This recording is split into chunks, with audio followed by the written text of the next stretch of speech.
sigue representando una prueba existencial para la credibilidad del Consejo de Seguridad y de las Naciones Unidas y que es necesario maximizar esfuerzos para apoyar a ese pueblo hermano en su propósito, en su propio camino a la paz y al desarrollo sostenible. Muchas gracias. Я благодарю представителя Эквадора за его заявление и предоставляю слово представителю Франции. Je vous remercie. Je remercie la représentante spéciale du secrétaire général, Madame Maria Isabel Salvador, pour sa présentation et salue la présence du Premier ministre d'Haïti parmi nous. La France salue l'arrivée à Port-au-Prince du premier contingent de policiers kényans. C'est une première étape dans les déploiements de la mission multinationale d'appui à la sécurité en Haïti. La France remercie le Kenya pour cette contribution, ainsi que tous les États mobilisés. La France a contribué au Fonds fiduciaire des Nations Unies en versant 3 millions d'euros. Nous avons versé en parallèle 850 000 euros à l'Organisation internationale de la francophonie pour des formations linguistiques à l'intention des contingents qui seront déployés. Nous travaillons également à un plus grand engagement européen. Cette mission est indispensable pour prêter assistance à la police nationale haïtienne qui a été mise à rude épreuve au cours des derniers mois. Elle est indispensable pour rétablir la sécurité en Haïti et créer les conditions sécuritaires propices à la tenue des élections.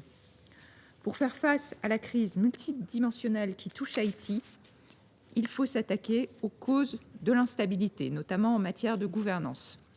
Il est plus qu'urgent de restaurer les institutions démocratiques du pays. Sans cela, il ne pourra y avoir de stabilité en Haïti.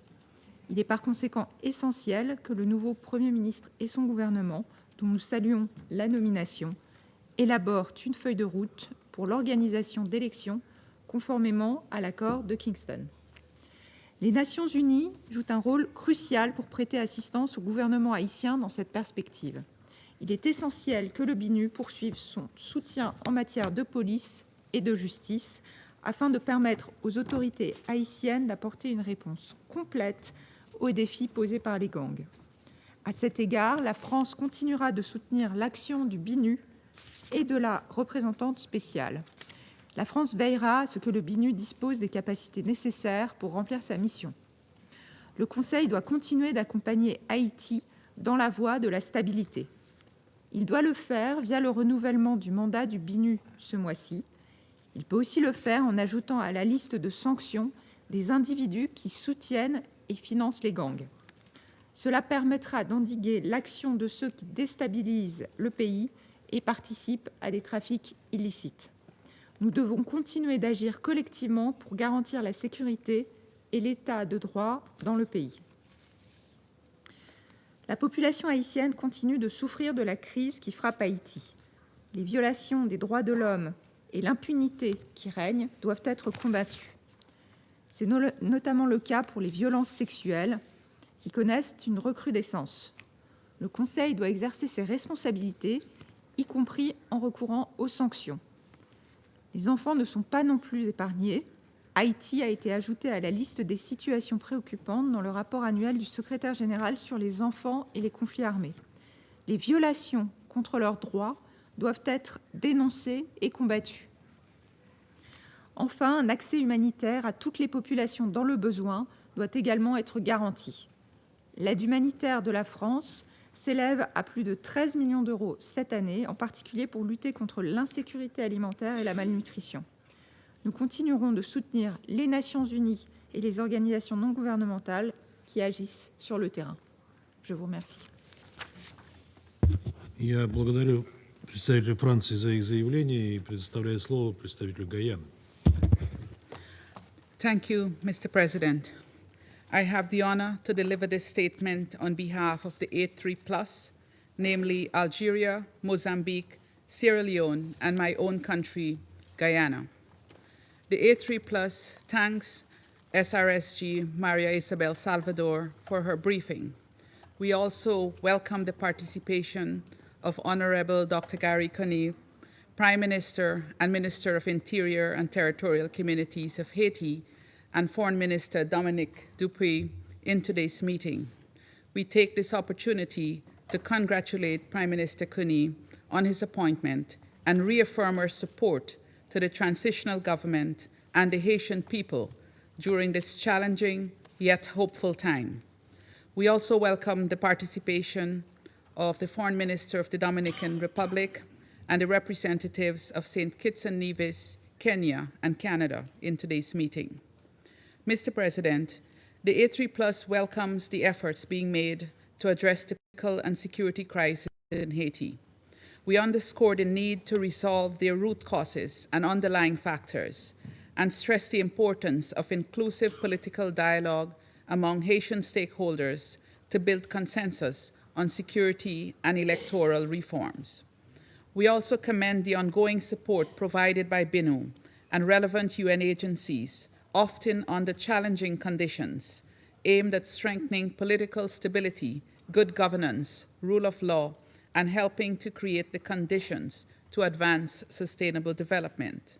We also acknowledge the contributions of the Caribbean community, CARICOM, working with the relevant stakeholders, and the support of other regional and international partners toward these efforts. Mr. President, inclusive stakeholder engagement is essential in creating a just, equitable, and progressive society. This includes empowering women and young people so they can participate equally in policy decision-making. We therefore welcome the appointment of 4 women to the Cabinet and the convening last week of a national forum of civil society organizations on the participation of women and young people in the transitional process. We hope that this and future engagements with civil society and women and youth organizations will help to define a path forward for their participation in decision-making. On the security front, we are deeply concerned that gang violence continues to plague many communities, as noted in the Secretary General's latest report, which recorded 3,252 intentional homicides from January to May this year. We also noted that the gangs have attacked police stations, schools, hospitals, and other public institutions, thereby hampering the functioning of vital sectors and institutions. The A3+ therefore reiterates its support for the multinational security support mission, and is pleased to note that the first contingent of Kenyan police officers arrived in Port-au-Prince last week. As we express our gratitude to Kenya for leading the MSS and others who have pledged to contribute to it, we underscore the need for the international community to scale up tangible support, especially by contributing to the Trust Fund, which is critical for the MSS to deliver on its mandate. Over the past few months, we have witnessed the brave efforts of the Haitian National Police to secure critical infrastructure. We regret that over 20 police officers have been killed by gangs in the line of duty since January. This situation underscores the need for the HNP to receive the required training and resources to effectively address all gang attacks and regain authority over gang-controlled neighborhoods. We therefore call on development partners to continue supporting the Security Basket Fund. The Security Council must also continue to do its part. We look forward to the expansion of the sanctions regime and to considering further appropriate measures. Preventing the illegal flow of weapons and ammunition into Haiti is critical to stabilizing the security situation. We call on member states to continue to support measures to combat the trafficking and proliferation of illegal arms and illicit financial flows that enable criminal activity in Haiti, and urge the government to enhance efforts to implement the UN Programme of Action and CARICOM Firearms Roadmap. Mr. President, the A3+ further emphasizes the need for comprehensive support to undertake justice reforms and assist local authorities in their efforts to promote and protect human rights. Such efforts must include robust child protection measures and continuous training to prevent sexual exploitation and abuse. An alarming number of women and children have already been made victims of gang violence, including mass rape, kidnappings, forced recruitment, and trafficking. The A3+ condemns the commission of such crimes and demands that the perpetrators be brought to justice. We call upon the authorities to ensure that the victims have access to legal and psychological support, and urge BINU and other UN agencies to continue working with relevant agencies in Haiti to prevent further violations. Mr. President, the A3+ remains concerned about the worrying levels of internal displacement, food insecurity, and cholera infections in Haiti. The Secretary General's report highlights that only 18% of health institutions were functional as of June, with another 37% working at reduced capacity. Meanwhile, the 2024 Humanitarian Response Plan for Haiti remains under 25% funded, underscoring the need to massively scale up funding for the humanitarian response. We applaud the work undertaken by local organizations, UN agencies, bilateral and regional partners, and NGOs, and urge further expansion of their efforts to address these critical needs. The complex and multifaceted challenges facing Haiti require a coordinated and unified response from the international community. We urge all stakeholders to work together in a spirit of solidarity and cooperation. Effective coordination mechanisms are essential to ensure that aid reaches those most in need and that efforts are aligned with the priorities of the Haitian government and people. By standing together, we can make a meaningful and lasting impact on the lives of the Haitian people. Mr. President, in closing, as we meet today to discuss the question of Haiti, one cannot help but reflect on Haiti's journey. A country that has not only paid dearly for its independence, but also paved the way for the independence of so many others in this hemisphere and beyond. The strength, determination, and resilience demonstrated by the people of Haiti then and the years thereafter, and those of us who are benefactors of it, along with this Council's responsibility for international peace and security, must motivate us and the entire international community to support Haiti to overcome the multidimensional challenges the country now faces. In this light, the A3+ reiterates our firm support for the people of Haiti. While the country's future lies in their hands, we, the international community, have an important role to play in supporting their inherent right to live in peace and dignity. We are truly hopeful that the progress made in recent weeks marks the beginning of a new and positive chapter for Haiti, one where our Haitian brothers and sisters can achieve the peace, stability, and prosperity they deserve. The A3+ will remain fully engaged in the Council's deliberations on the situation in Haiti. I thank you. Я благодарю Гаяну за их выступление. Сейчас предоставляю слово Швейцарии. Merci, Monsieur le Président. Et je voudrais également commencer par remercier l'envoyée spéciale, Madame Salvador, non seulement de son intervention, mais de son engagement et l'engagement de toute la mission et du team. Et je salue également la présence du Premier ministre d'Haïti et du ministre des Affaires étrangères de la République dominicaine, ainsi que des représentants du Canada et de Saint Kitts et Nevis au nom de la CARICOM. La crise multidimensionnelle en Haïti, et nous l'avons entendu, persiste, comme le confirme aussi le rapport du secrétaire général. Il y a cependant des signes positifs. D'une part, nous sommes encouragés par le déploiement des premiers membres de la mission multinationale de soutien à la sécurité sous la direction du Kenya. Pour rétablir la stabilité et la sécurité dont Haïti a tant besoin, il est essentiel que la mission atteigne ses objectifs conformément à son mandat et dans le plein respect du droit international, en particulier des droits humains. Nous saluons également la formation d'un nouveau gouvernement. Il s'agit d'une étape indispensable vers un avenir plus stable et plus prospère pour le pays et doit ouvrir la voie à la tenue d'élections libres, équitables et sûres. En même temps, nous rappelons l'importance de l'inclusion des femmes dans tous les processus politiques, et ce que nous avons entendu aujourd'hui était encourageant, et de la mise en œuvre du minimum constitutionnel de 30% de quotas pour les femmes dans la fonction politique. J'aimerais encore souligner 3 points. Premièrement, Nous demandons instamment l'accès humanitaire complet, sûr et rapide et sans entrave à toutes les personnes dans le besoin. Nous saluons l'engagement sans faille des organisations humanitaires en Haïti et restons préoccupés par les risques sécuritaires et les restrictions d'accès auxquelles leur personnel est confronté chaque jour. Nous devons poursuivre nos efforts communs pour augmenter substantiellement l'aide humanitaire afin de répondre aux besoins urgents de la population.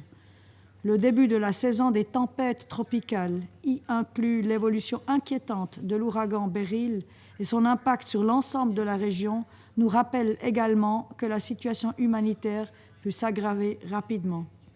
Haïti est particulièrement vulnérable aux conséquences néfastes du changement climatique, notamment aux phénomènes météorologiques extrêmes.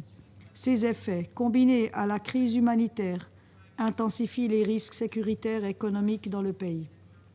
Nous devons donc investir dans le renforcement de la résilience, notamment par des mesures de préparation aux catastrophes et de réduction des risques.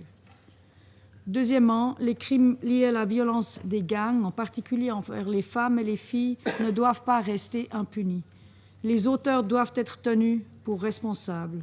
Et pour ce faire, la police nationale haïtienne et les systèmes judiciaires et pénitentiaires continuent d'avoir besoin du soutien de la communauté internationale, et ceci de manière durable. En outre, le flux d'armes et de munitions continue d'alimenter la violence, y compris les violences sexuelles et basées sur le genre, qui sont endémiques. Nous devons tous redoubler d'efforts afin de mettre en œuvre l'embargo sur les armes et de mettre fin à la prolifération d'armes en Haïti. Et troisièmement, le regrettable et choquant recrutement croissant d'enfants par les gangs. L'UNICEF estime que 30 à 50% de leurs membres sont des enfants, nécessitera davantage d'efforts pour permettre leur désengagement et leur réintégration conformément aux normes internationales. Les enfants affiliés à des gangs doivent être traités avant tout comme des victimes. Les autorités nationales compétentes doivent être dotées des capacités adéquates pour répondre à leurs besoins éducatifs, physiques et psychologiques. Nous encourageons le BINU à poursuivre ses efforts dans ce domaine. En outre, nous demandons à la MSS de faire des droits et de la sécurité des enfants l'une de ses priorités, en veillant à ce que les forces déployées mettent en place de solides mesures de protection et de sauvegarde des enfants. Monsieur le Président, un effort commun et coordonné de toutes les forces impliquées, le BINU, la MSS, le gouvernement, la police nationale et la société civile, est nécessaire pour gérer durablement la crise complexe de Haïti. Le BINU reste un élément central de la réponse internationale en Haïti. Son mécanisme de surveillance des droits humains et son engagement pour la réduction de la violence au sein de la communauté continuent de répondre à des besoins de plus en plus urgents. La Suisse salue son travail et remercie les efforts de son personnel dans des circonstances très difficiles. Nous soutenons ainsi le renouvellement de son mandat afin de contribuer à la sécurité et à la stabilité pour la population haïtienne. Et je vous remercie. Я благодарю Швейцарию за их выступление и сейчас предоставляю слово Китаю. 谢谢主席。我感谢萨瓦多特别代表的通报，欢迎海地总理、多米尼外长以及加拿大圣基茨和尼维斯代表出席今天的会议。近几个月来，海地局势出现了一些积极的迹象。在加共体推动下，海地相关党派在政治过渡上取得了一些进展，安全局势稍有缓和。肯尼亚率领的首批多国安全支柱团人员终于抵达海地，但同时也要看到，海地局势依然严峻，多重危机的根源仍未解决，人民的悲惨处境仍未改善，需要继续多措并举，标本兼治。中方愿强调以下3点：第一，要继续推动政治进程。海地自2016年以来未再举行大选，政治真空持续，合法政府缺位，导致乱象丛生，局势恶化。中方希望近期进展能稳步向前，为推进政治过渡、早日实现选举奠定基础。这需要海地各党各派将人民利益放在首位，积极展现责任担当，进一步加强团结，凝聚共识，尽快拿出可行可信的选举时间表和路线图，切实推进海地人所有、海地人主导的政治进程。我们希望海地当局及时向安理会通报进展。第二，要加紧根治黑帮暴力。中方希望多国安全支柱团部署顺利推进，在协助海地警方保护学校、医院等重要基础设施，帮助海地警方加强能力建设、改善安全局势方面发挥作用。同时要看到，黑帮势力之所以在海地不断做大，非法武器、弹药源源不断地流入海地，是重要的驱动因素。我们关切地注意到，秘书长最新报告指出，海地警方近期在海地角缴获了一批来自美国的武器弹药。中方呼吁切实落实安理会对海地武器禁运措施，敦促美国加强武器弹药管控，同地区国家加强信息共享和行动协调，从源头上阻断黑帮非法获取武器弹药的渠道。我们支持联合国毒罪办继续帮助海地警方和海关加强边境管控。我们敦促海地当局切实担负起维护安全、稳定和法治的主体责任，同联合国有关机构加强协调配合，堵住国内监管短板和漏洞。第三，要合力应对人道困难。海地深陷经济和人道危机，经济连续5年下滑，纺织和服务业遭受重创，多数民众面临严重粮食危机，大量民众流离失所，妇女、儿童等脆弱群体处境尤其艰难。中方支持联合国和国际与地区伙伴继续加大对海地的人道投入，支持各机构、各部门加强协调，形成合力。同时，也有必要着眼长远，设法帮助海地人民改善生存环境，增强自主发展能力，恢复海地经济，重塑发展根基，创造有利条件。主席，过去30多年，国际社会尝试了各种办法帮助海地。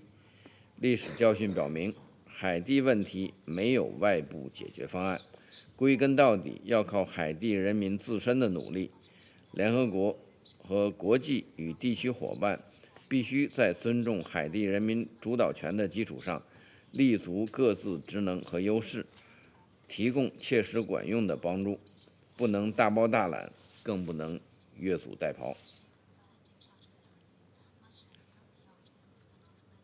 中方赞赏联海办在萨瓦多特别代表领导下克服困难，努力帮助海地应对多重危机，愿继续支持联海办发挥作用。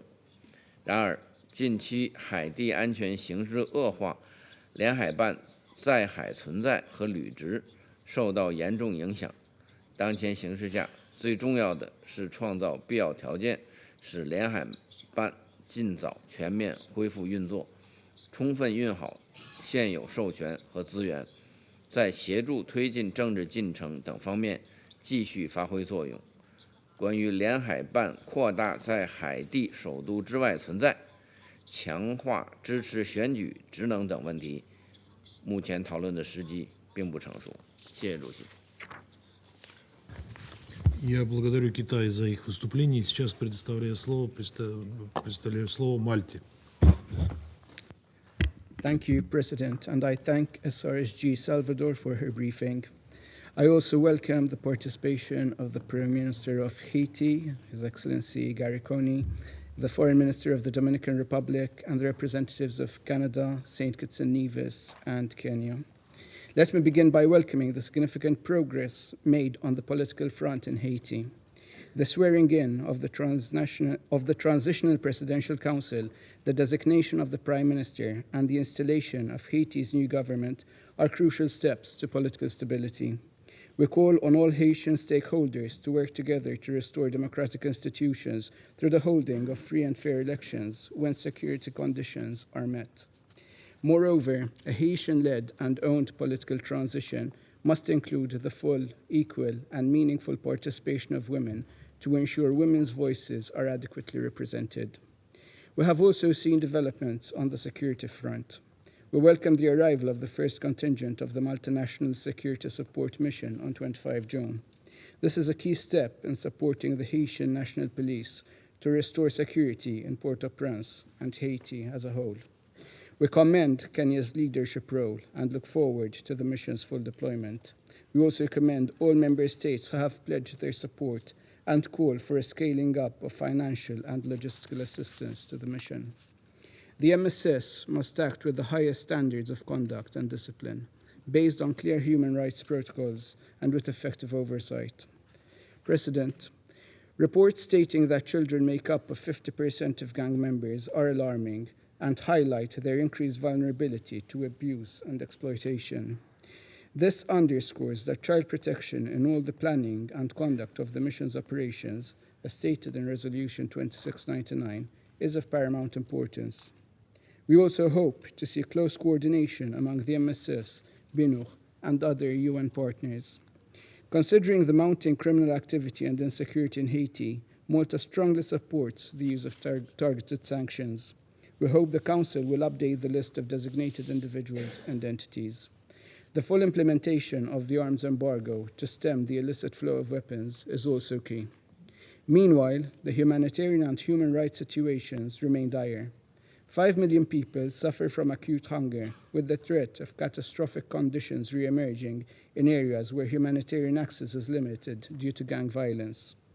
Levels of displacement soared by 60% between March and June this year, reaching nearly 580,000 people. More than half of the people uprooted from their homes are children. Kidnaps are prevalent, with reports highlighting the horrific abuse of torture and victims. Videos of the victims have been shared on social media to force their families to pay ransoms. Women and girls continue to be victims of systematic sexual violence, including collective rape as a tactic to spread fear or punish the population.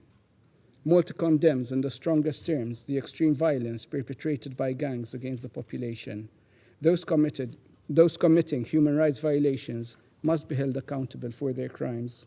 Haiti's health sector continues to be affected by gang violence, further limiting people's access to life-saving care. Violence has also forced the mass closure of schools, keeping nearly 200,000 children and young people from accessing education. We sincerely thank and appreciate the efforts of our UN and humanitarian colleagues working on the ground, who have put themselves in harm's way to help those most vulnerable. We fully support the critical work of BINUR under the leadership of SRSG Salvador, and we will work with Council members for a robust renewal of the mission's mandate this month. We hope the international community can support humanitarian operations by scaling up contributions to Haiti's humanitarian response plan, which remains critically underfunded. I thank you. Я благодарю представителя Мальты за его заявление. Предоставляю слово представителю Японии. Thank you, Mr. President. I appreciate SRSG Ms. Salvador's insightful briefing. I welcome the Interim Prime Minister of Haiti, Dr. Garry, and Foreign Minister of the Dominican Republic, Mr. Alvarez, as well as the representative of Canada, St. Kitts and Nevis, and Kenya.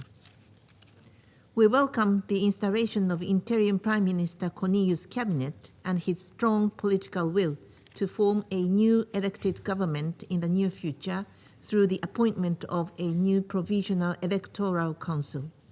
we take positive note of the efforts of the Transitional Presidential Council so far, as well as supportive regional engagement by the CARICOM. To advance a successful political transition process, inclusiveness for all Haitian people is key, as they are the agents to restore their democratic institutions and the rule of law. Japan calls upon all Haitian stakeholders to join the process and promote inclusive dialogue. Despite these positive developments, forward-looking progress has been hindered by continued gang attacks, which are driving the Haitian people into vulnerable situation. We strongly condemn the gang violence and actions taken in support of the gangs. Japan welcomes the dispatch of the first batch of personnel for the multinational security support mission as requested by Haiti. We express warm appreciation to Kenya and all the contributing countries. Japan again calls on the international community to redouble its assistance to the mission. We will make our best effort to support the mission's mandate. We reiterate that continuous close coordination among all stakeholders, including the Haitian National Police, is fundamental to the MSS mission's effective engagement. In particular, the mission should establish strong communication and coordinating lines with BNU and the UN Haiti sanction regime, including for communicating relevant security information gained through the MSS mission's activities. Such coordination and collaboration will create synergy among the activities of the various actors on the ground, achieving maximum efficiency for sustained security in Haiti. Addressing security alone is not sufficient. It should go hand in hand with Haitian effort to tackle the intertwined root causes from a medium and long-term perspective, building resilience in order to prevent a relapse into crisis and endure sustainable stability in Haiti and the CARICOM region. To assist such Haitian efforts, a comprehensive approach ensuring the humanitarian development peace nexus is needed. At the same time, security and safety are required to provide assistance for fostering social and economic development. In this vein, I reiterate that the UN peace-building architecture can help Haiti's security become sustainable. In particular, the Peace-Building Commission can help make the international community's approach more comprehensive through its bridging, convening, and catalytic role within and beyond the UN system. BNU has played a significant role in supporting Haitian-led, Haitian-owned efforts. Japan supports the extension of its mandate and will constructively engage in negotiations to allow it to continue its work effectively, including the advisory role of BNU to the government of Haiti, taking the latest political and security situation into account. Japan will also actively engage in the discussion towards more effective sanctions. In conclusion, Japan assures its commitment to supporting Haiti and its people together with the Council members here, as well as all relevant partners. I thank you. Я благодарю Японию за их заявление. Сейчас предоставляю слово Словении. Thank you very much, Mr. President. I would like to thank SRSG Salvador for her briefing today. We express our appreciation for the invaluable efforts of BNU amid the continually challenging environment in Haiti. I also welcome Prime Minister Conille, Minister Dupuy, and Minister Alvarez-Gil, as well as other representatives of member states to today's meeting. Mr. President, in recent weeks, progress in the transitional governance arrangements in Haiti has given us reason for cautious optimism. We welcome the appointment of Prime Minister Conille and the installation of the Cabinet of Ministers, which, importantly, includes women in key positions.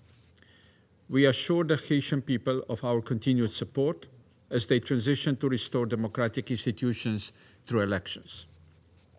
This includes our commitment to work with other Council members to strengthen BNU's mandated activities in preparation for the elections. Mr. President, recent positive milestones in transitional governance in Haiti must be accompanied by the urgently needed improvements in the security situation. To this end, we welcome the deployment of the first contingent of 200 Kenyan police officers to support the Haitian National Police. We reiterate hope for the swift full deployment of the MSS mission, and we thank Kenya for leadership, and we call on close cooperation and coordination between the BNUH and MSS. At the same time, we applaud the persistent actions of the National Police to secure critical infrastructure and conduct anti-gang operations in the capital, Port-au-Prince, despite facing operational limitations and the lack of adequately specialized personnel. In the upcoming renewal of BNUH mandates, we continue to support the mission's training of the Haitian National Police as one of its ongoing priority tasks. We also support reinforcing BNUH activities in the wider criminal justice sector, including corrections, ensuring accountability for serious human rights abuses, and effectively combat impunity. All these efforts should be complemented by the effective implementation of the arms embargo to stem the flow of illicit arms and ammunition to Haiti. We should also extend sanctions on individuals who finance gangs and support their activities.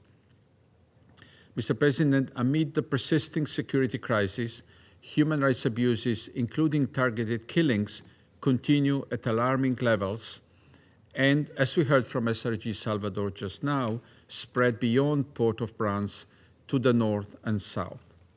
We condemn in the strongest terms all forms of sexual and gender-based violence affecting women and girls and express alarm over the increased forced recruitment, exploitation, and trafficking of children by gangs. We are alarmed by gang violence, which further exacerbates the dire humanitarian situation in Haiti, resulting in deteriorating food security and mass displacement of the population. To this end, we continue to call for allowing and facilitating humanitarian access to all those in need. The Haitians can continue to count on Slovenia's continued engagement and support. Thank you. Я благодарю Словению за их выступление. Сейчас предоставляю слово Соединенному Королевству. Thank you, President. And I thank SRSG Salvador for her briefing, and I welcome the participation of the Prime Minister of Haiti, the Foreign Minister of the Dominican Republic, and representatives of St. Kitts and Nevis, Canada, and Kenya in this meeting. Colleagues, the crisis in Haiti has affected the lives of Haitians for far too long. Schools are closed, hospitals have run out of supplies, and access to food is severely limited. We continue to hear chilling accounts of gangs using sexual violence and gender-based violence as a means to control the population. We commend the recent arrival of members of the Multinational Security Support Mission to Haiti and pay tribute to Kenya for its leadership of this mission. The mission remains vital, supporting Haitian efforts to resolve instability, and the UK has pledged over $6 million to support it. The appointment of Prime Minister Conille and a cabinet to lead the transitional government is an important development which we strongly welcome. We urge Haitian political and civil society, with the active participation of women and youth, to seize this opportunity to address the root causes of the security crisis and to create the conditions necessary for lasting change. Prime Minister, you have our support in this vital task. Let me reiterate also, as we consider renewal of BNU's mandate, the UK's full support to the SRSG and the mission. BNU will continue to play an important role in supporting the transitional government. This should be coordinated with the MSS mission. President, these developments have created positive momentum in Haiti. It is vital that the international community now supports Haiti's transitional government to take advantage of this, to bring about the stability and security that the Haitian people so desperately need and that they deserve. I thank you. Я благодарю Соединенное Королевство за их выступление и сейчас предоставляю слово Республике Корея.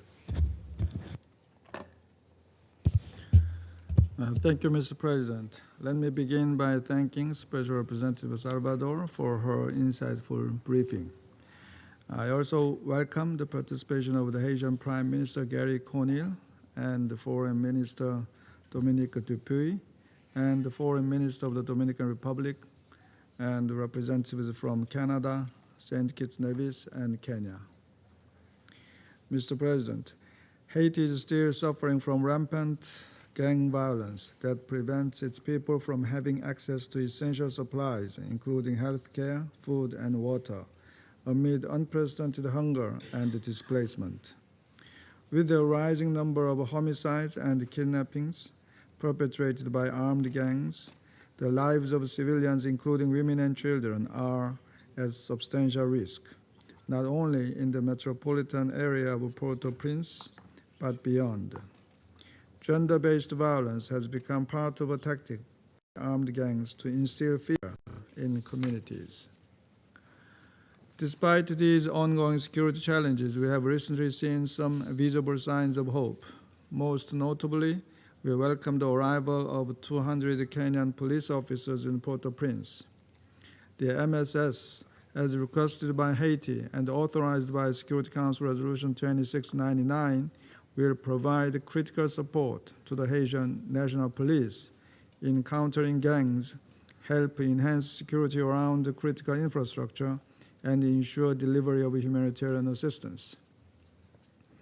My delegation commends Kenya's leadership in this remarkable first step and the other countries' contribution of personnel and funds.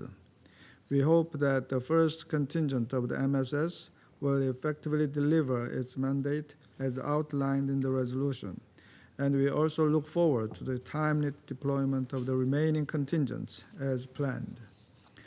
My delegation also commends Haiti's remarkable steps toward a Haitian-led political solution with the critical support of the CARICOM community. As such, we welcome the swearing-in of Prime Minister Garry Conille and the new Haitian government, including 4 female ministers in the cabinet. We urge all Haitian stakeholders to continue making progress towards holding a free and fair presidential election that ensures the full, equal, and meaningful participation of all, including women and the youth. Mr. President, in light of these recent developments, we highlight the crucial role of BINU, led by SRSG Salvador, whose role needs to be strengthened to support the holding of free and fair elections, to protect human rights, and to provide advisory support to the Haitian National Police without duplicating the work of the MSS. In particular, BINU's coordination role between the UN country team, UN funds and programs, and the other agencies should be further strengthened. Lastly, we strongly support the sanctions regime to discourage the criminal gangs and curb the illicit flow of firearms and ammunition.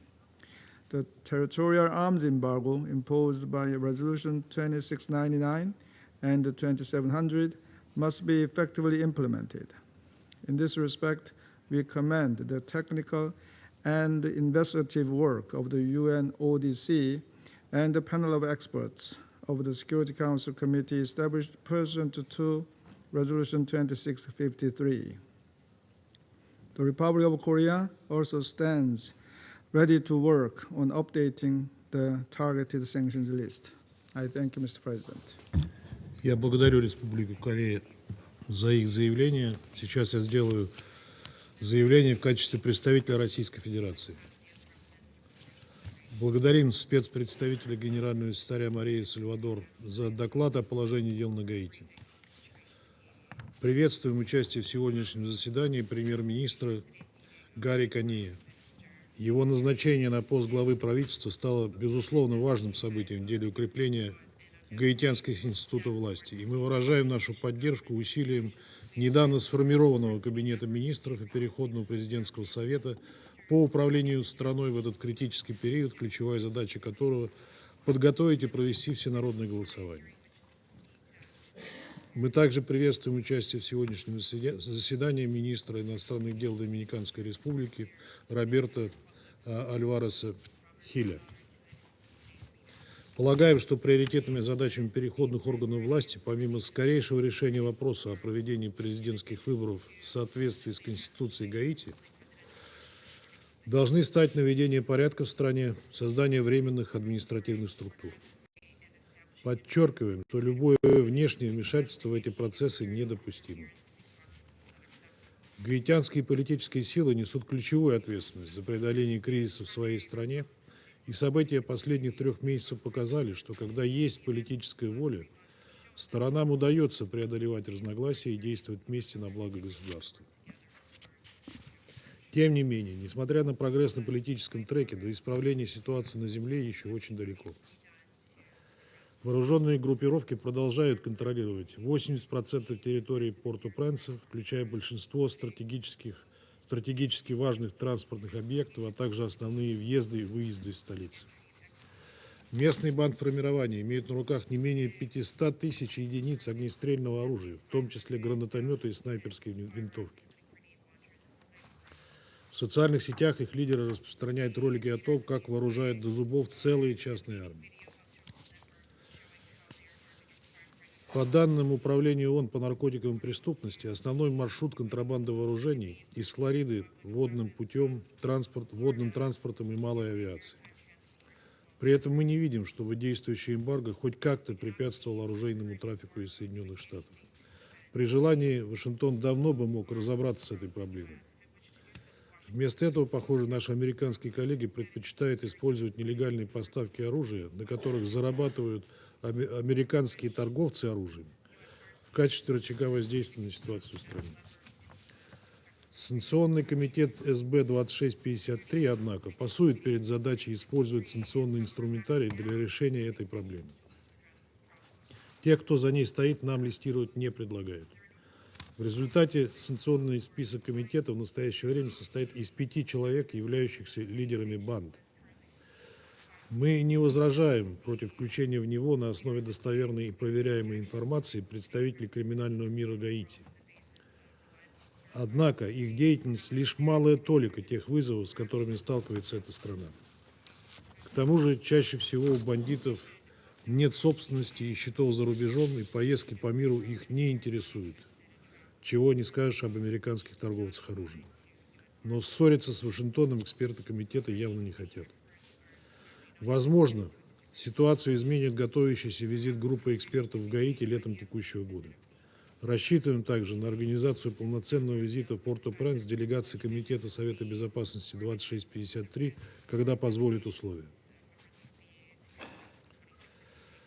Поддерживаем и предложение спецпредставителя об организации миссии членов Совета Безопасности в эту страну. Определенные надежды на управление положением в стране возлагаются на многонациональную миссию по содействию безопасности Гаити, первые подразделения которой уже развернуты на острове. Отмечаем представленные на Найроби в июне сего года основные контуры концепции проведения операции. Ожидаем получения необходимых сведений по параметрам применения силы миссии и ее стратегии выхода, а также информации по финансовым и кадровым вопросам. Вновь обращаем внимание на то, что МСБГ должна действовать в тесной координации с национальными силами безопасности и с учетом их приоритетов, с тем, чтобы постепенно передать им ведущую роль в обеспечении безопасности в своей стране.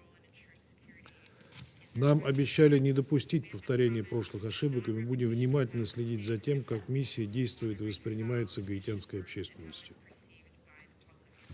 Видим в текущей ситуации потенциалы для усиления роли Объединенного представительства ООН в Гаити, мандат которого истекает в середине этого месяца.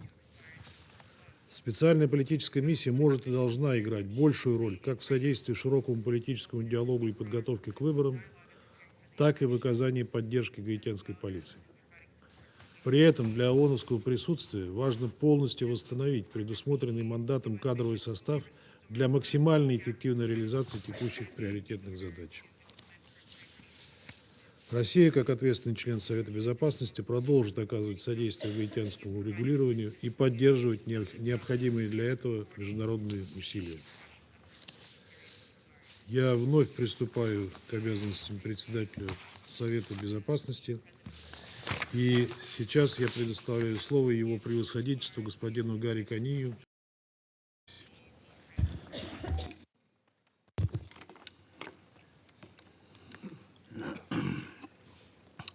Monsieur le Président, Madame la représentante spéciale du BNU, honorables membres du Conseil de sécurité, je commencerai évidemment par reconnaître la présence dans la salle du ministre des Affaires étrangères dominicain, M. Alvarez, de la représentante du Canada, de la représentante de Saint-Kitts et Nevis et évidemment du représentant de Kenya. Monsieur le Président, Madame la représentante spéciale du BNU, honorables membres du Conseil, c'est avec un sentiment profond de lourde responsabilité, un espoir renouvelé dans l'engagement d'Haïti à être actrice de son propre devenir que je partage avec vous aujourd'hui les aspirations des millions d'Haïtiens. En effet, malgré des années de lutte acharnée et de résilience inébranlable, notre peuple continue de se battre pour un avenir meilleur. Haïti, enraciné dans une histoire de courage et de liberté, est prête à tourner la page décisive de son histoire.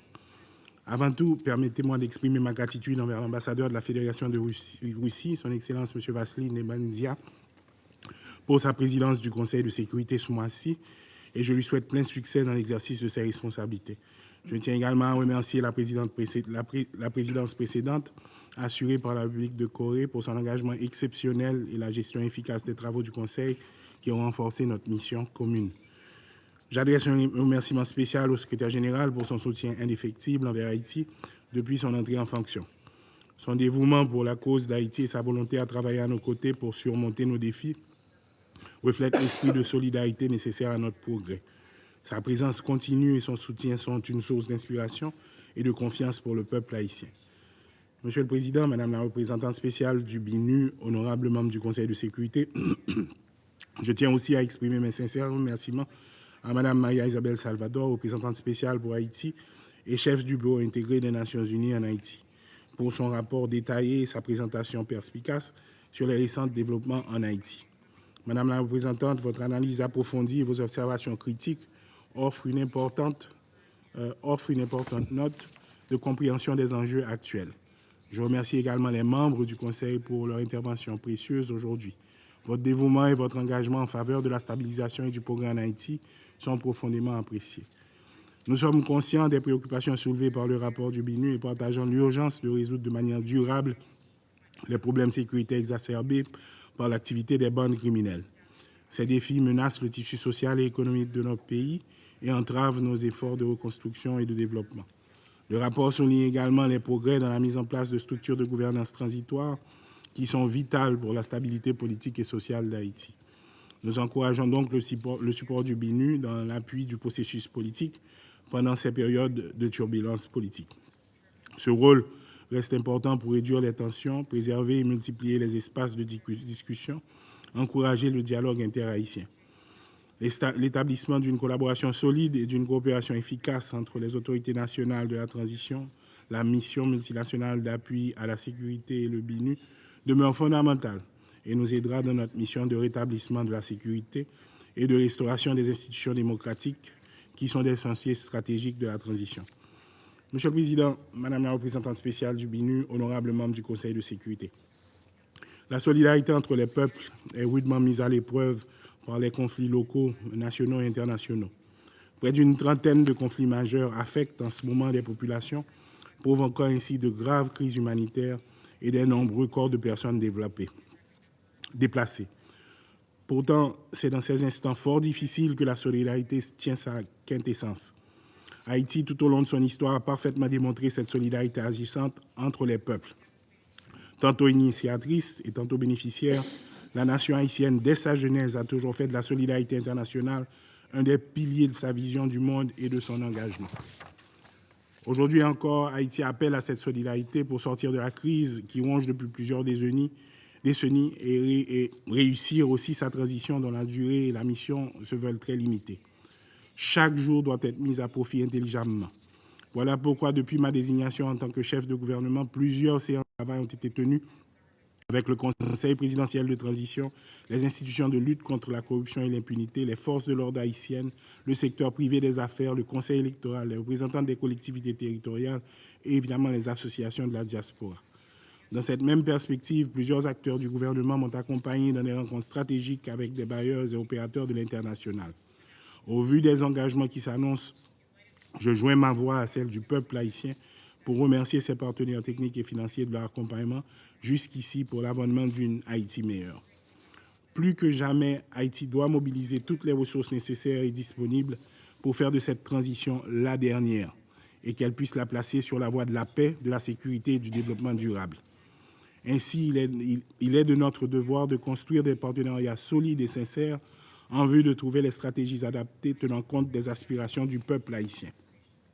Haïti se trouve à un moment critique où 12 000 individus armés tiennent en otage une population de 12 millions. À ce tournant décisif, aucun chantier, qu'il soit économique ou politique, ne peut être abordé sans la question sécuritaire. C'est d'ailleurs pourquoi mon gouvernement salue la mise en œuvre des engagements pris à travers la résolution 2699 relatif à la mission multinationale d'appui à la sécurité. Le déploiement du premier contingent des policiers aux côtés des forces de l'ordre haïtiennes devra contribuer à mettre un frein au barbarisme des groupes criminels. Cependant, Haïti doit échapper à la spirale des missions sécuritaires définitivement. Pour ce faire, il faut redéfinir les approches pour qu'au terme de la MEAS, le pays dispose d'institutions fortes et efficientes pour que nos partenaires internationaux et nous autres éprouvions le sentiment du devoir accompli. Et pour gagner ce pari, mon gouvernement engagera une approche sécuritaire holistique et de proximité. Holistique, car il faut adjoindre de manière efficace le redressement économique et l'accessibilité des services sociaux de base, de proximité, car il faut rétablir la confiance de la population dans sa police. Dans ce contexte, la réforme de la police nationale deviendra un élément indispensable. Notre situation exceptionnelle d'insécurité nous commande une police de proximité capable de rétablir et de maintenir l'ordre public et la paix civile, non pas en misant exclusivement sur la répression, mais aussi en s'appuyant sur la prévention et l'accompagnement. La réforme dont il est question couvrira les dimensions logistiques, opérationnelles et financières nécessaires à la mission de sécurité de l'institution policière afin qu'elle soit en mesure de protéger et servir convenablement la population. Nous entendons mettre ainsi le cap vers la réconciliation police-population. De sérieuses procédures d'assainissement interne sont déjà envisagées pour restaurer la confiance à cette institution qui doit être désormais crédible et efficace. Les forces de l'ordre haïtiennes et la mission multinationale d'appui à la sécurité ne peuvent à elles seules garantir cette paix définitive qui se veut être le paradigme de ce nouveau gouvernement. Faire de la sécurité la question de chaque village, de chaque communauté, doit impliquer le soutien de la population. C'est la raison pour laquelle je préconise l'élaboration d'un plan global intégré et réaliste pour accompagner la population. Celui-ci doit prendre en compte l'établissement d'infrastructures adéquates et conformes aux normes de construction moderne, la réorganisation de certaines villes, la réhabilitation, l'implémentation de services sociaux de base fonctionnels et le développement de pôles d'emploi et de développement dans les communautés. Ce n'est que par cette voie que nous arriverons à rétablir une paix et une sécurité durable en Haïti. Cette approche holistique, intégrée et réaliste, s'inspirant du courage et de la résilience du peuple haïtien, sera celle incarnée par ce nouveau leadership de la transition. Par conséquent, avec nos amis de l'international, il devient opportun de revisiter l'accompagnement accordé à Haïti. Cet accompagnement, qui est un devoir de solidarité entre les peuples, ne peut se limiter au contour des seules volontés de l'accompagnateur. Il doit faire de l'accompagné un acteur apte à appréhender les défis et à décider de son destin. Les difficultés auxquelles est confronté Haïti sont énormes, avec un taux d'inflation qui déplace les 27%, près de 50% d'emplois perdus, rien que dans le secteur textile, une insécurité alimentaire qui affecte 4,5 millions de personnes, sans compter les 600 000 déplacés internes et les 500 000 enfants déscolarisés. Le pays est en proie à une violence qui paralyse le fonctionnement de dizaines d'hôpitaux et de centres de santé. Des dizaines de commissariats et de centres d'incarcération ont été endommagés ou détruits. Des milliers de prisonniers sont en cavale. La liste pourrait être plus longue. Cependant, la volonté de travailler à la résolution de ces problèmes urgents, manifestée par les principales parties prenantes de l'accord du 13 avril, laisse transparaître l'espoir.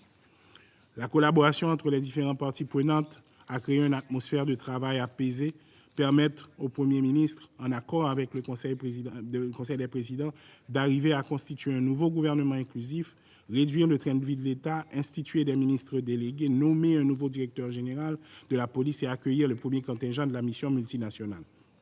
Cette gouvernance partagée entre des acteurs politiques, économiques et de la société civile, facilitée par les partenaires internationaux dont la CARICOM, qui n'a guère ménagé ses efforts à travers ses éminentes personnalités, démontre qu'il a été fait le choix le plus adapté au contexte explosif qui sévissait sur l'échiquier politique haïtien. Cependant, la méfiance, la fragilité et les tensions latentes qui sous-tendent la dynamique politique haïtienne ne doivent en aucun cas être sous-estimées. Nous sommes une jeune démocratie qui ne cesse de s'écarter depuis des années de la gouvernance démocratique. De ce fait, une alerte en permanence s'impose pour sauvegarder les rares acquis. Aujourd'hui, la transition en cours, tout en s'inspirant de la feuille de route délimitée dans l'accord du 3 avril 2024, doit être celle devant paver la route à la fin de cette période transitoire entamée depuis trois décennies. Et ce, par des réformes institutionnelles et légales d'une part, par la création d'atmosphères propices au relèvement économique et à l'organisation d'élections non contestées d'autre part. Tout accompagnement des partenaires internationaux devra prendre en compte la vision du gouvernement de cette transition pour que plus jamais Haïti ne replonge dans le chaos. Monsieur le Président, honorables membres du Conseil, il n'existe pas de fatalité haïtienne.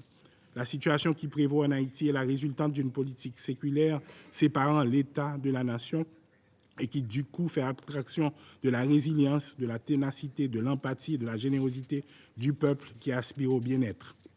Ainsi, une synergie et une solidarité locale et internationale devient incontournable. Au cours de ma carrière de fonctionnaire des Nations Unies, j'ai observé une multitude d'initiatives internationales visant à soutenir le développement et à stabiliser dans les pays de crise. Haïti, en particulier, a bénéficié de diverses formes d'assistance internationale, chacune conçue avec l'intention de remédier aux multiples crises que nous avons affrontées, des catastrophes naturelles aux crises politiques et économiques. Malgré cette aide substantielle, les résultats à plusieurs égards restent insuffisants. Il est grand temps qu'Haïti et ses partenaires se posent une question fondamentale. Qu'allons-nous faire différemment? À cette question, je peux déjà vous dire qu'en Haïti, nous avons pu commencer à assembler des hommes et des femmes honnêtes, responsables, courageux, compétents et qui inspirent confiance. Ce leadership s'engage à réaliser des élections transparentes et participatives en vue du renouvellement du personnel politique et de suivi efficace et dynamique. Ces élections contribueront à l'avènement de la stabilité politique et institutionnelle. Pour ce faire, elles seront encadrées en amont d'un processus de réforme constitutionnelle, de révision du cadre légal sur le fonctionnement et le financement des structures politiques, d'appui à la bonne gouvernance, de renforcement des mécanismes de lutte contre la corruption et l'impunité et de développement d'une stratégie sécuritaire police-population, de la modernisation de l'appareil judiciaire et de la mobilisation de la population pour une participation massive, notamment les jeunes et les femmes, dans le processus électoral. Comme annoncé plus haut, nous allons favoriser une approche plus intégrée et plus stratégique, en impliquant tous les acteurs, gouvernementaux, non gouvernementaux, internationaux, dans une planification et une exécution cohérente. Nous allons également nous concentrer sur la capacité à long terme plutôt que sur les solutions à court terme, en renforçant les institutions locales et en soutenant les efforts de développement durable qui sont alignés sur les priorités spécifiques d'Haïti. En abordant la situation complexe et souvent tragique d'Haïti, il est essentiel de reconnaître que la responsabilité principale d'adresser nos défis incombe à nous, Haïtiens. Nous n'allons pas déléguer notre responsabilité. Cependant, nous reconnaissons aussi que les actions et les politiques internationales ont façonné et continueront de façonner le contexte dans lequel nous luttons pour la stabilité et le développement. Cette reconnaissance mutuelle de responsabilité partagée est cruciale pour établir un partenariat respectueux et efficace, capable de soutenir Haïti dans la construction d'un avenir meilleur, tout en respectant notre souveraineté et notre droit à l'autodétermination. C'est une ère de reconnaissance pour Haïti marquée non seulement par le désir de surmonter ces adversités, mais aussi par des actions concrètes qui illustrent notre engagement envers la paix durable et le développement. Nous appelons la communauté internationale à reconnaître et à soutenir cet élan en collaborant de manière constructive et respectueuse pour accompagner Haïti sur le chemin de la récupération et du renouveau. Monsieur le Président, Mesdames et Messieurs les ambassadeurs, en ce temps critique, Alors que nous accueillons de nouvelles forces de sécurité internationales en Haïti, il est essentiel de rappeler que notre histoire avec les interventions étrangères est teintée d'expériences contrastées. Bien que certaines aient apporté un soutien et stabilité, d'autres ont malheureusement laissé des souvenirs douloureux en raison de violations des droits humains et d'un manque de respect pour la souveraineté et la culture locale. Ces événements passés ont à plusieurs reprises exacerbé les défis plutôt que de les résoudre, laissant une empreinte indélébile sur la mémoire collective de notre peuple. Aujourd'hui, nous nous tenons à point de convergence entre le passé et l'avenir, où chaque action et chaque décision doivent être guidées par les leçons apprises. Nous avons une opportunité unique de redéfinir notre collaboration en veillant à ce que toute assistance étrangère soit conduite avec le plus grand respect pour les principes de transparence, de responsabilité et surtout en harmonie avec les aspirations et les besoins des Haïtiens. En avançant, nous devons mettre en place des mécanismes qui assurent non seulement la sécurité, mais aussi la dignité et le respect de notre peuple. Cela nécessite une coordination étroite et une communication constante entre toutes les parties impliquées pour assurer que les erreurs du passé ne se répètent pas. Notre pays est à un tournant crucial de son histoire.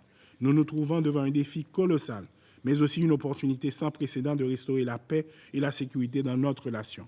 L'arrivée récente du premier contingent de la mission multinationale d'appui à la sécurité marque le début d'une ère pour Haïti.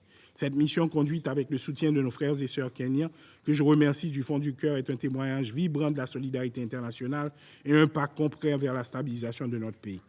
Nous allons reprendre le contrôle du territoire haïtien, maison par maison, quartier par quartier et ville par ville. Ce n'est pas juste une opération de sécurité, c'est une renaissance de l'esprit national, un renouveau de notre engagement envers l'ordre, la justice et la paix. Nous renforcerons nos capacités non seulement en termes d'équipement, mais aussi par la formation et le renforcement des compétences de nos forces de l'ordre. Dans cette démarche, nous sommes guidés par une stratégie bien définie et une volonté de coordination sans faille entre toutes les parties prenantes, tant nationales qu'internationales. Notre approche est stratégique et mesure chaque pas vers la libération de notre territoire des griffes de la criminalité. Cette stratégie en cours d'élaboration avec le Conseil de transition s'appuie sur les principes de rigueur et d'efficacité pour garantir la sécurité de notre pays. Haïti porte fièrement le flambeau de la liberté qui a éclairé le chemin de l'émancipation bien au-delà de ses frontières. Notre lutte héroïque pour l'indépendance a non seulement brisé les chaînes de l'esclavage, mais elle a également inspiré d'innombrables peuples de se lever pour leurs droits inaliénables à l'autodétermination. Aujourd'hui, en dépit des défis formidables que nous affrontons, l'esprit indomptable de nos ancêtres continue de nourrir notre résolution. Votre soutien continu, votre foi en notre peuple et votre reconnaissance de notre souveraineté ne sont pas seulement appréciés, ils sont essentiels. Ensemble, avec courage et intégrité, nous pouvons transformer Haïti en un exemple de résilience et de renaissance. Pour conclure, Monsieur le Président, Mesdames, Messieurs les ambassadeurs, permettez-moi de vous dire qu'Haïti se tient à l'aube d'une ère nouvelle. Notre résolution reste inébranlable et notre espoir indomptable. Dans cet esprit, nous appelons à la solidarité mondiale, non seulement en reconnaissance de notre lutte commune pour la dignité humaine, mais aussi parce qu'il est du devoir moral de la communauté internationale d'accompagner ceux qui aspirent à un avenir meilleur. Ensemble, avec l'appui continu et renforcé de nos partenaires internationaux, Haïti progressera vers la paix durable, la stabilité et la prospérité. C'est par notre collaboration et notre engagement mutuel que nous pouvons transformer les défis d'aujourd'hui en des victoires de demain. Merci de croire en Haïti, de croire en notre capacité à surmonter, à reconstruire et à prospérer. Ensemble, écrivons le prochain chapitre, un chapitre où chaque Haïtien aura la possibilité de vivre dans la sécurité, la prospérité et la dignité, un chapitre où chaque Haïtien redevient l'acteur principal de son propre devenir. Je vous remercie. Я благодарю его превосходительство премьер-министра Конille за его заявление. Сейчас я предоставляю слово его превосходительству господину Роберто Альваресу Хилю, министру иностранных дел Доминиканской Республики. Muchas gracias, señor presidente. Distinguidos miembros de este Consejo, señor Garry Conille, primer ministro de Haití, agradecemos la clara visión para su país que usted acaba de exponer y República Dominicana le ofrecerá todo el apoyo dentro de nuestros esfuerzos y posibilidades. Puede contar con ello. Señora Dominique Dupuy, ministra de Relaciones Exteriores de Haití, señora María Isabel Salvador, representante especial del secretario general para Haití, cuya incansable labor y la de su equipo reconocemos. Representantes de Canadá, St. Kitts y Nevis y de Kenia. Tras mi última comparecencia ante este honorable órgano, el Consejo Presidencial de Transición de Haití designó un primer ministro y un gabinete ministerial. Además, los primeros contingentes de la misión de apoyo a la seguridad de Haití se encuentran ya apostados en Puerto Príncipe. El primer ministro Conille y su gabinete tienen la ingente tarea de encaminar su país por senderos de paz y prosperidad. La invitación que desde sus primeras palabras ha hecho a la clase política haitiana es un propósito loable que, si bien requerirá de importantes esfuerzos, será la única vía para restablecer la institucionalidad y la paz en Haití.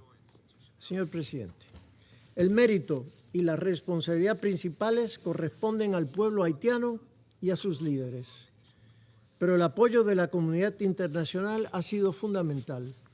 Tanto el liderazgo del secretario general Antonio Guterres como la labor de este Consejo.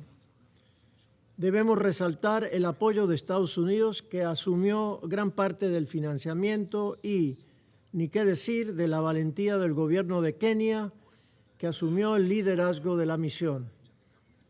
Asimismo, es imprescindible destacar el incansable trabajo de mediación realizado por la CARICOM, cuyos esfuerzos políticos y diplomáticos han sido fundamentales para promover el diálogo y la reconciliación en Haití, además de coordinar asistencia internacional y contribuir con personal para la MSS.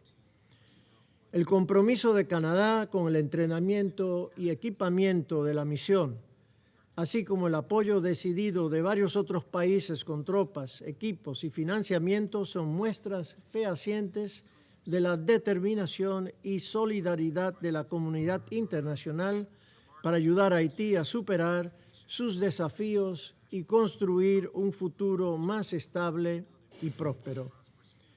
El incipiente progreso que hoy vemos es fruto de la cooperación multilateral, un fuerte desmentido a sus críticos y una prueba de que este es el camino correcto.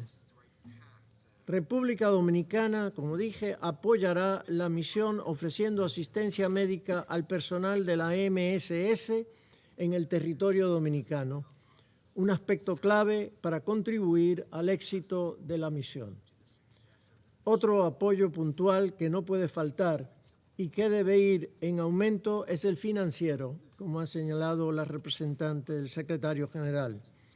Por tanto, hacemos un llamado urgente a todos los países que han comprometido fondos para la MSS a cumplir con sus ofrecimientos y depositarlos ya, a redoblar sus aportes y mantenerlos de forma sostenida. A los países que aún no han considerado una contribución, les hacemos un encarecido llamado con la premura que la coyuntura de Haití exige. Cada minuto que pasa puede poner en riesgo el futuro de una vida más.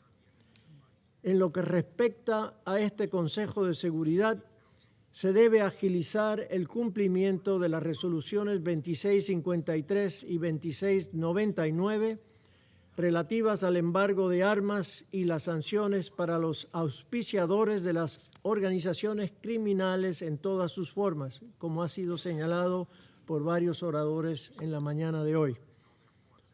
Ahora que el componente policial aumentará su efectividad en Haití, esas resoluciones deben hacerse sentir en su plena vigencia. Señor presidente, la BINU ha logrado avances significativos en Haití a través de las reformas judiciales, capacitación de funcionarios y colaboración con la Policía Nacional para reducir la criminalidad. Ha promovido los derechos humanos, apoyado proyectos comunitarios generadores de empleo y programas educativos para jóvenes. Su coordinación en respuesta a desastres y alianzas con ONGs han sido vitales para asistir a las poblaciones vulnerables, reafirmando su papel crucial en el progreso y estabilidad del país. En el contexto de una crisis multidimensional, la BINU se ha erigido en un faro de esperanza para el pueblo haitiano y en esta nueva etapa debe mantenerse como un pilar indispensable para brindar apoyo al nuevo gobierno y a la misión de apoyo para la seguridad en Haití. Asimismo, la BINU debe desempeñar un papel vital en la coordinación del proceso electoral, el cual otorgará legitimidad al nuevo gobierno haitiano.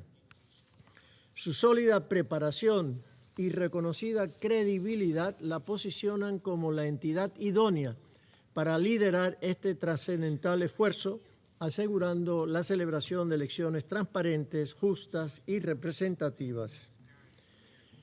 Existen méritos de sobra para ello, incluyendo el legado de decenas de dignos servidores internacionales de esta venerable organización que vertieron su sangre en pos de asistir al pueblo haitiano, incluyendo nacionales de este Consejo y de esta organización. Por tanto, instamos al Consejo a reconocer la importancia de la BINU y a renovar su mandato con el fin de asegurar la paz, la estabilidad y el desarrollo de Haití. Señor presidente, en este momento crítico, la solidaridad y el compromiso inquebrantable con Haití son más vitales que nunca. Durante los últimos casi 3 años, hemos sido testigos de los esfuerzos realizados en este Consejo, demostrando nuestra confianza en el sistema de las Naciones Unidas y nuestra política de buena vecindad con Haití. Pero no podemos conformarnos con los logros alcanzados. El camino hacia la paz y el desarrollo en Haití es desafiante, pero unidos podemos marcar la diferencia con los líderes y el pueblo de Haití. Cada contribución es un paso más hacia un futuro mejor para el pueblo haitiano. Instamos a todos a mantener este compromiso inquebrantable y a trabajar incansablemente para aliviar el sufrimiento del pueblo haitiano, brindándoles la oportunidad de forjar un futuro próspero y pacífico. Es nuestro deber, como miembros de la comunidad internacional, estar a la altura de este reto y demostrar que la solidaridad y la compasión trascienden fronteras. Muchas gracias. Я благодарю его превосходительство, господина Альвареса Хиля, за его заявление. И сейчас я предоставляю слово Канаде. Thank you very much, Mr. President. Je suis honoré de pouvoir participer à cette réunion avec le Premier ministre Conille, le ministre Dupuis, le ministre Alvarez, Madame Salvador et mes collègues de St. Kitts and Nevis et Kenya. Mr. President, I'm very pleased to be able to speak on behalf of the Ad Hoc Advisory Group on Haiti of the Economic and Social Council. The advisory group, which Canada chairs, comprises 24 member states that are committed to accompanying Haiti's long-term socio-economic development. We are friends, we are neighbors, and we are partners with Haiti.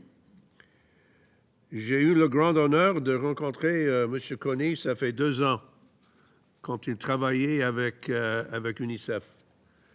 Et j'étais, je dois dire, et je le dis dans sa présence, j'étais très impressionné par la rencontre que nous avons eue il y a ces jours-là. Et je suis vraiment encouragé par la vision que vous avez présentée aujourd'hui, Monsieur le Premier ministre. On behalf of the committee, I want to underscore 5 key points. The first is that we welcome the positive steps that have been taken by Haitian actors to establish an inclusive government of transition. It's been a long road to do that, but we have been able to do it.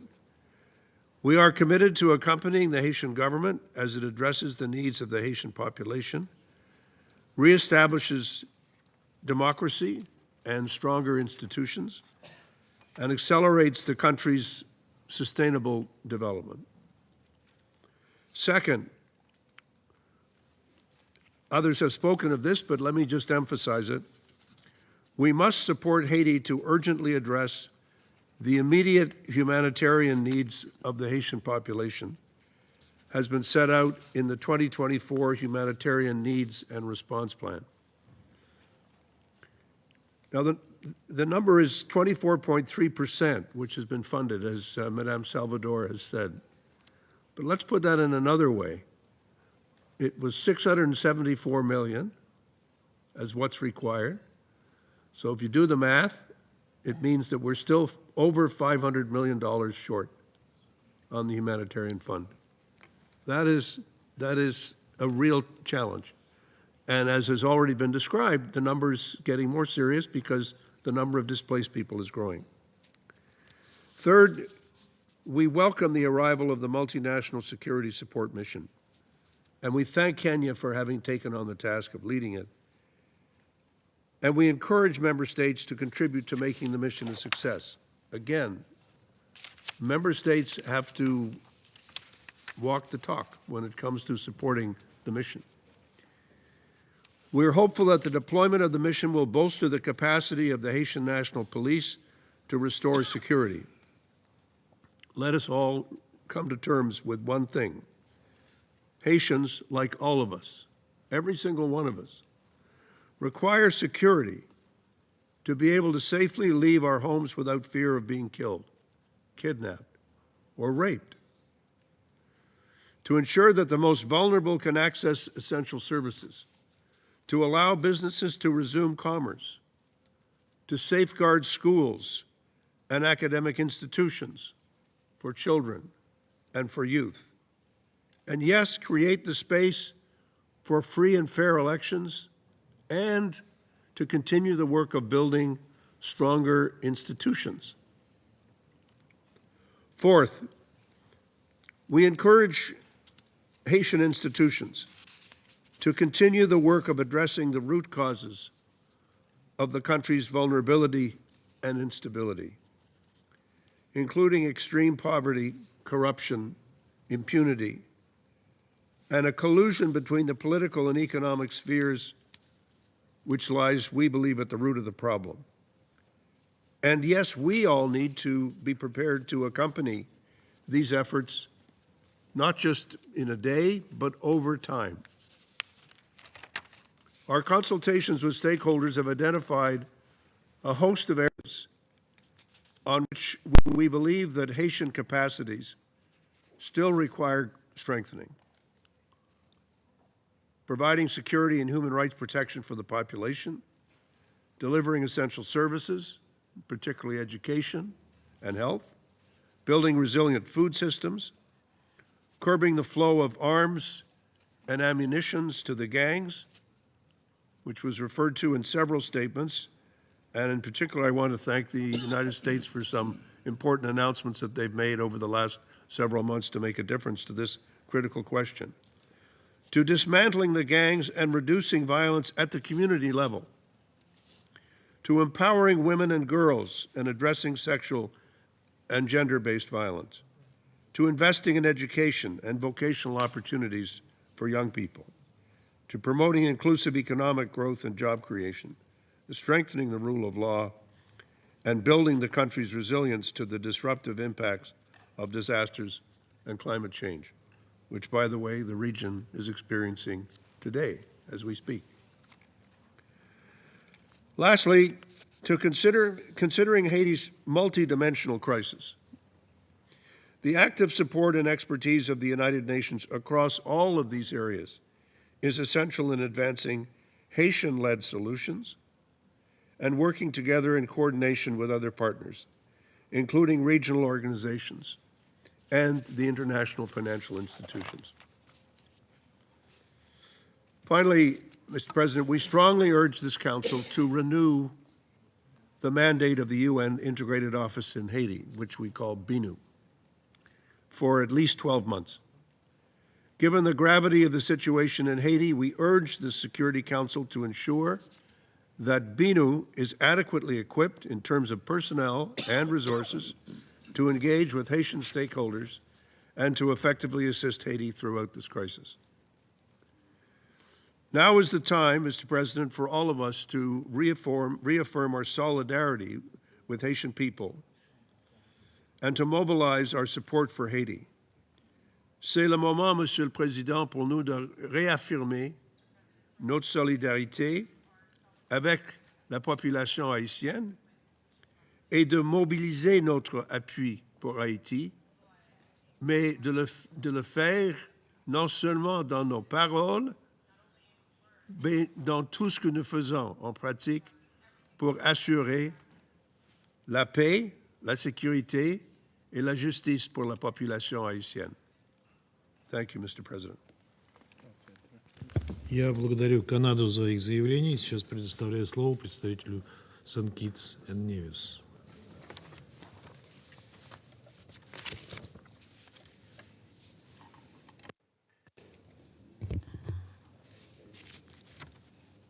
Thank you.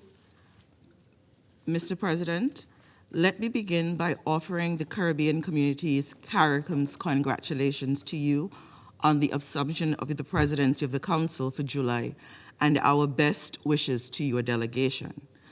CARICOM also thanks Special Representative of the Secretary General of Haiti, Ms. Salvador, for her briefing on the report of the Secretary General on the United Nations Integrated Office in Haiti, BINU.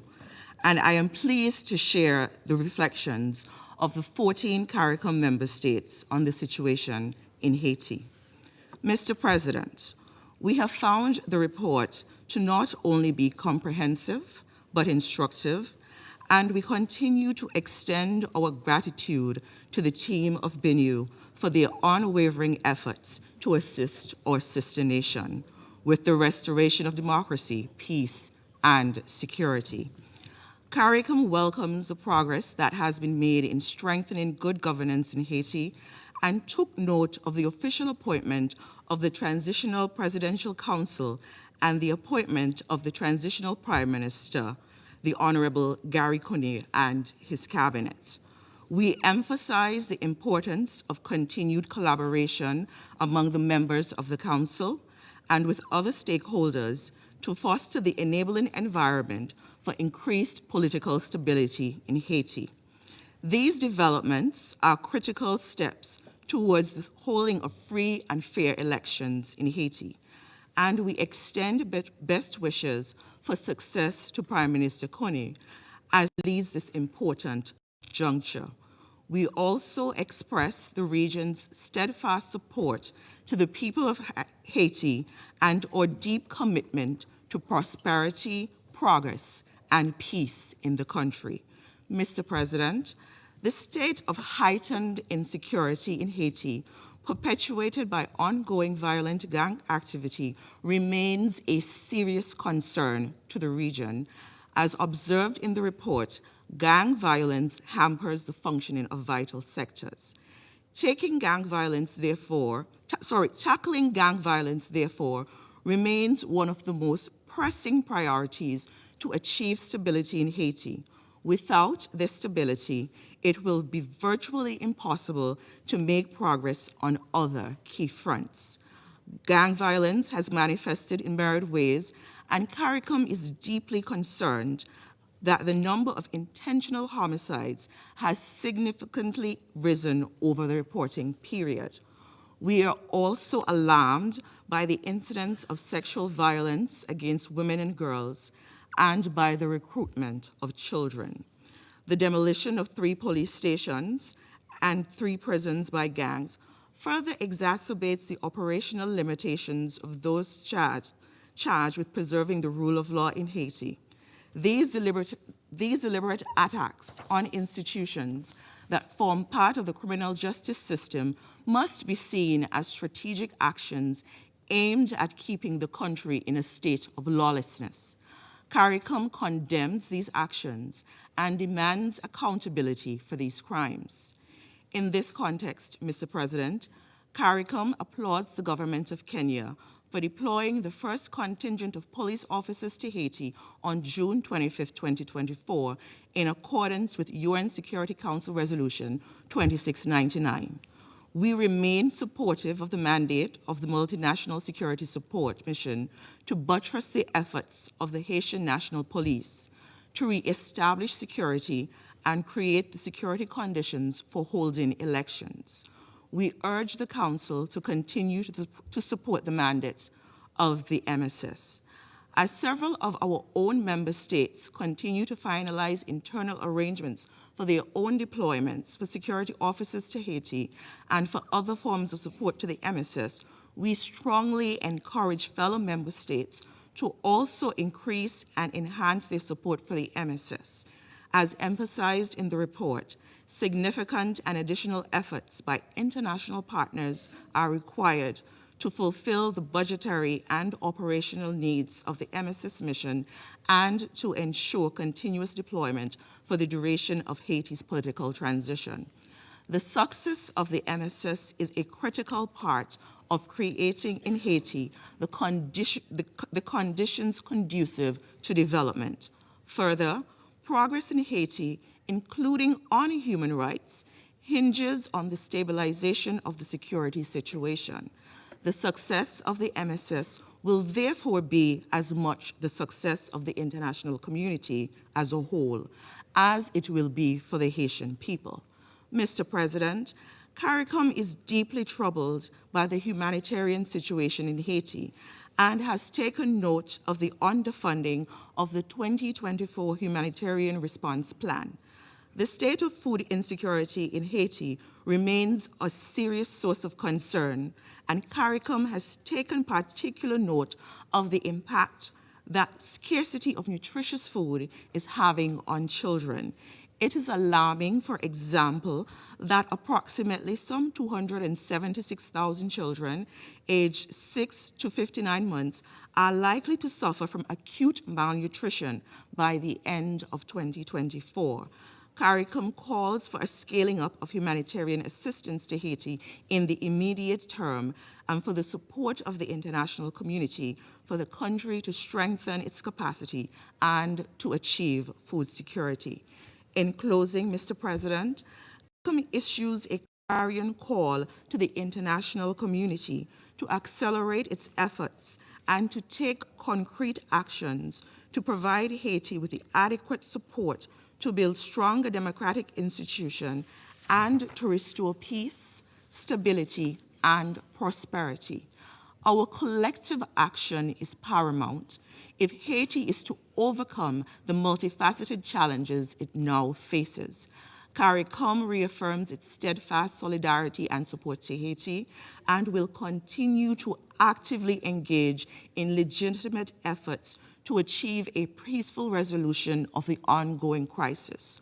We also express our profound gratitude to all stakeholders for their ongoing support to our sisterly nation. I thank you.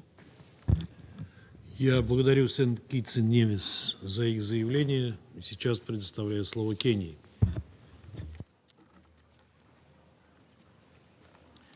I thank you, Mr. President.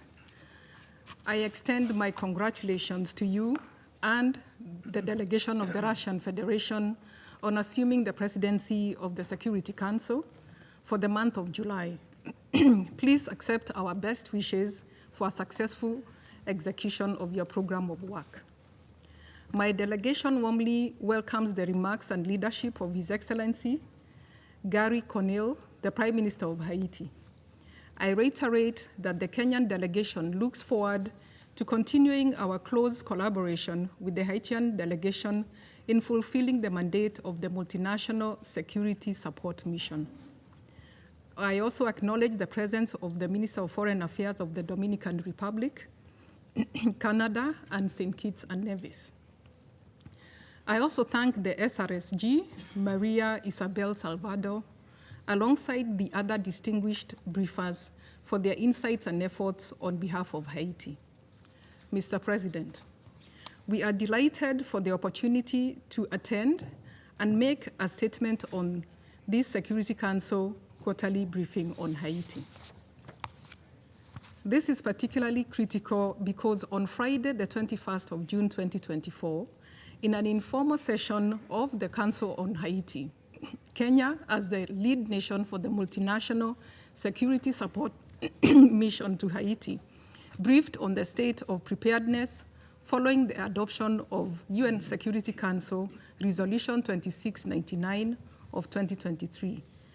We also shared a detailed report on the preparations to the deployment, briefed on the critical operational documents developed to guide the MSS, including the CONOPS, and informed of the Council of the imminent deployment of the first Kenyan police contingent to the MSS. We are delighted to confirm to the UN Security Council that the deployment of the first contingent by Kenya has taken effect.